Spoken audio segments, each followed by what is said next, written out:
Atisa Manalo, hindi magagamit ang sariling team sa Miss Universe sa Thailand. MUPH iginigiit na naman ang sariling gusto.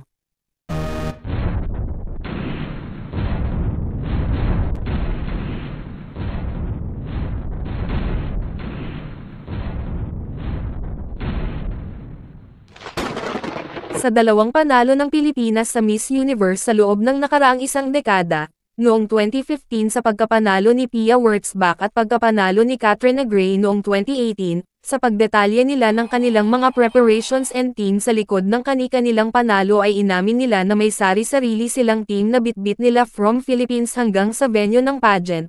Inamin noon ni Pia na hindi niya inayunan na isang Colombian na naman ang magiging gown and national costume designer niya, at ipinaglaban talaga niya kay Madam Estela Marquez Araneta na dapat Pilipino ang designer niya dahil isa siyang Pilipino at gusto niyang may promote ang talento at kakayahan ng mga Pilipino internationally, at matapos nga ang pagtayo at paninindigan ni Pia para sa mga Pilipino designers, nakita ng buong mundo ang magandang resulta ng pagkapanalo niya.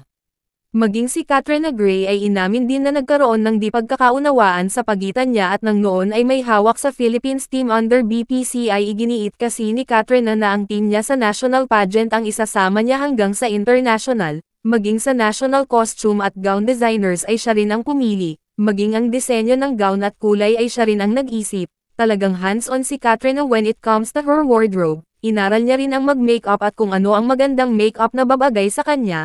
Kaya during pageant ay siya mismo ang nag-makeup sa sarili niya. Balikan naman natin ang mga national costume and gowns na sinuot ng Philippines representative from 2010 up to 2024 at tingnan natin ang pagkakaiba ng mga gowns and national costume na provided by the organization, compare sa sinuot ni Katrina at Pia na kapwa sila ang nagdesisyon. Kung inyong mapapansin hanggang top 6 to top 5 lamang ang pinakamataas na placement ng representative under the national director team, dahil kitang-kita naman na nawawalan ng glow ang mga candidates pag tumapak na sa international stage, kumpara sa national pageant competition nila with their own team, kung saan naman kitang-kita ang glow sa kanilang aura.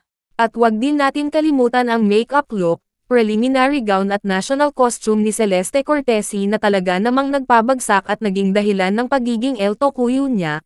Kung inyong matatandaan na bago pa magpasko noon ay lumipad na papuntang Amerika si Celeste kasama ang MUPH team, doon pasabog ang mga OOTD ni Celeste at plakado ang mga photoshoot niya kasama ang MUPH team, pero nang matapos na ang pageant, napag-alaman na almost 3 days before the pageant saka pa lamang nagsusukat si Celeste Bing gown, at noon lang din nagpagawa ng national costume na inspired sa Darna ngunit hindi naman saktong-sakto na Darna. Kitang-kita na nawala ang confidence ni Celeste sa stage habang rumarampa siya.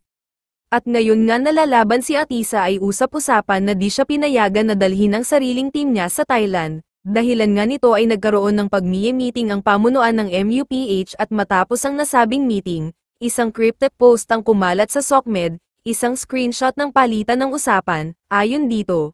I quote, "May need I pass sa subject ni Sir, hindi kami pinayagan ni Jonas, saan? Ibang team ang gusto ni Jonas, sabi ni Atisa ipipilit ni raw pero accept na lang pag di pumayag, may ibang hamuwa kinuha, pati gowns pinakialaman, hala true ba? Lagas racket mo niyan, at yan usapan sa screenshot and tila mula sa isa sa team ni Atisa sa kanyang national pageant journey. Kung totoong makikialam na naman ang MUPH organization sa mga isusuot na damit at sa national costume, malaki ang posibilidad na hindi makuha ni Atisa ang crown. Alam naman ng lahat na kung paano ang styling kapag ang MUPH ang humawak. Samantala, sa isang interview, inamin ni Ariela Arida, National Director ng MUPH, kung sino ang may last say sa susuoting gown at national costume ng mga representative, ayon sa kanya. Mahirap din kasi it's a collaborative. Siyempre si designer may gusto, si candidate may gusto, si org may gusto. So as much as possible, you want those group na masatisfy sa gusto, right? Pero at the end of the day kasi, saan si candidate masaya maglakad? Saan niya yung tingin na she would shine? Kasi kahit pagsuotin mo yun ang feeling mo, ito maganda ganyan. Pero kung sa sarili niya, hindi naman siya masaya, that would really bring out that kind of aura on stage and we don't want that. So, alam mo yung kung saan masaya si Atisa, confident siya, and dito siya maganda, mararampa niya to na maayos, maa-aura niya to. Then, that's the decision. That's how we came up. Dahil sa sinabing ito ni Ara, marami ang mag-aabang sa kung ano ang style ng mga wardrobe, evening gowns at national costume na isusuot ni Atisa sa kanyang pageant journey sa Thailand. Anong masasabi mo rito? Please comment down below. Please like and subscribe. Thank you.